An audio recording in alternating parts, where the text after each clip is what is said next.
Dr. Gretchen Marsh is a clinical psychologist, and she specializes in teens and anxiety and trauma. And she's joining me now by Zoom. Gretchen, can you hear me? I sure can. It's really good to see you this morning, and I can only imagine your clients and your patients and their parents who might have reached out to you already this morning saying, hey, even if my child wasn't at Michigan State, the idea of this happening again at a school in Michigan has got to be so much for a lot of kids to carry. Yes, it really is. This trauma affects a whole community, not only the students of Michigan State, but the parents or the kids that are thinking about going to Michigan State or people that know people at Michigan State. So we know that these traumas affect entire communities.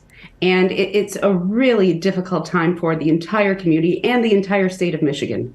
I think, Gretchen, about some of the children who have already had such a journey even to get to college. We're talking about COVID learning. We're talking about different kind of social experiences and then trying to get themselves into school. We saw what happened in Oxford last year. And so coming off of that, and now they're at Michigan State. Talk to me a little bit about maybe what students on campus, even if they didn't hear any shots, but they were having to shelter in place and getting those texts of run, hide, fight, what might be going through their minds and their thoughts? So we expect children, we expect parents, we expect anybody in the community to have a stress response to this traumatic event. And that might be looking like difficulty sleeping. It might be difficulty eating. It might be difficulty talking about the event. You know, trauma is idiosyncratic. The way people experience traumatic events is not just one specific way, but it's really an individual experience. So they might be experiencing all different sorts of symptoms. And really, what I want people to keep in mind is that having an emotional reaction to a stressor of this magnitude is normal. We expect sleep disturbance. We expect differences in functioning day to day. We expect people having difficulty eating and communicating and talking. And some people are going to be able to talk about the event of what the trauma, what it was like to be stuck in that dorm room, or what it was like to be a parent and not being able to get through to your child up in East Lansing. We expect that those people are going to experience emotional responses, and that is normal. I want people to understand that this is not a reaction that is of surprise. We expect people to be stressed during this period of time. I think sometimes as parents and mother, and I know I've been guilty of this, I want to sit and talk and say, tell me what you think. Tell me how you feel. Do you want to talk about this right now? I'm listening. Just tell me. And it is okay to step back or explain how a parent should give space for a child or a teen at this time. Yes, us as parents, we want to know. We want to take away the burden and the stress of our students, of our children. But sometimes people don't want to talk right away about the trauma, and that's okay. It's okay to talk about it. It's also okay to not talk about it. When we think about not talking about it, that really is a defense mechanism. Sometimes people simply aren't ready to talk about what happened to them. And if we push and push before somebody is ready, that can also be a traumatizing experience. So really what we all need to do for each other is check in with each other. How are you doing? Are you okay? Do you want to talk? And if you don't want to talk, that's okay here too. I'm here to listen if and when you do. So it's a really good point, Christy.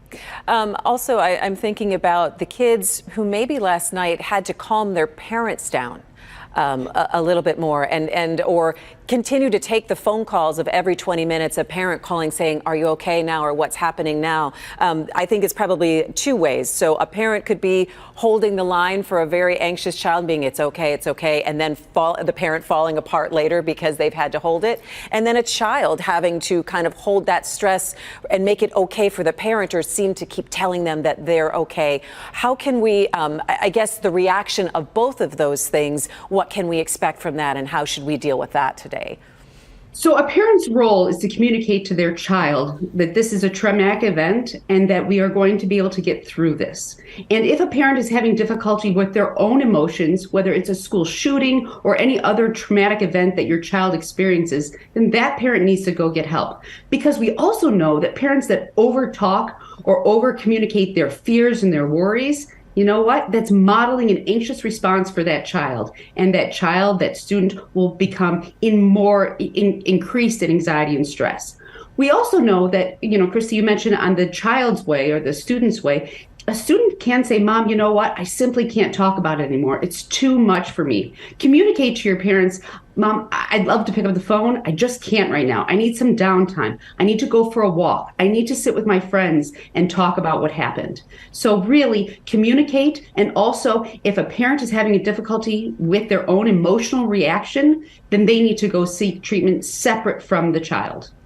We know that classes have been canceled at Michigan State for the next 2 days or so, and I would assume that we're going to see some changes throughout the week. But I would also think that there are a lot of students that may not want to go back for a while, that parents are concerned about sending them back. How would you talk to students and parents about navigating that road of feeling that the worst can always happen now? Yeah, it's a really difficult situation. Here's, in the first days of a traumatic event, it's important to listen to your child and let them get their emotions out about how they feel about the situation. If we go too quickly into problem solving mode with our children and say, well, statistically, you're okay, or you're going to be fine, then the child doesn't feel heard and their symptoms will escalate. We need to stay with the person where they are in that immediate time. Now, if symptoms continue on, I talked about at the beginning, we do expect a stress response. But if they continue on for about a month, then it's time to go get treatment.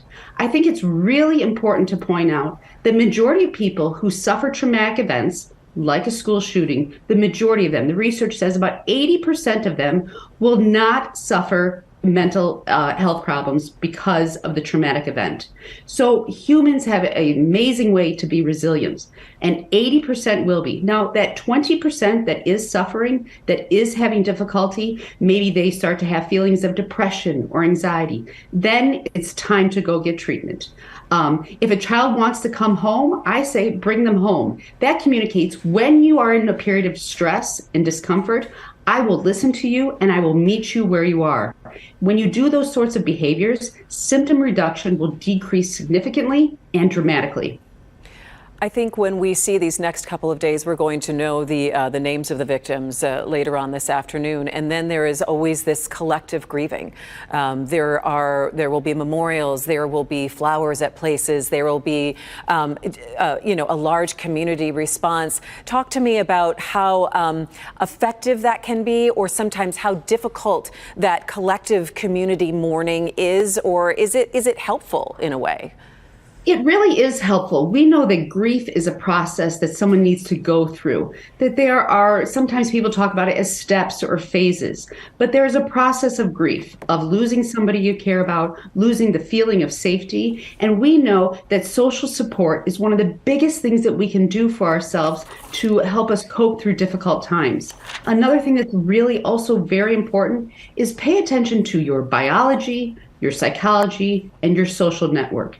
So eventually, as the days go on, encourage yourself, encourage your student to go for a walk, to eat something healthy, to spend time with peers and go to vigils and go through the process of grief. I know that we would all like to sometimes people feel they'd like to skip the process of grief. But the research really shows that that is a necessity for the human condition, that we were actually built to go through periods of grief, and that if we go through those periods of grief, we come out on the other end having less symptoms, less concerns, less worries, less anxiety, and less depression. Walking through it and identifying it and working with it. Dr. Gretchen Marsh, thank you so much for joining me. She's a clinical psychologist specializing in teens and anxiety. This has been so helpful this morning. It's good to see you. It's good to see you. Thank you so much, Christy.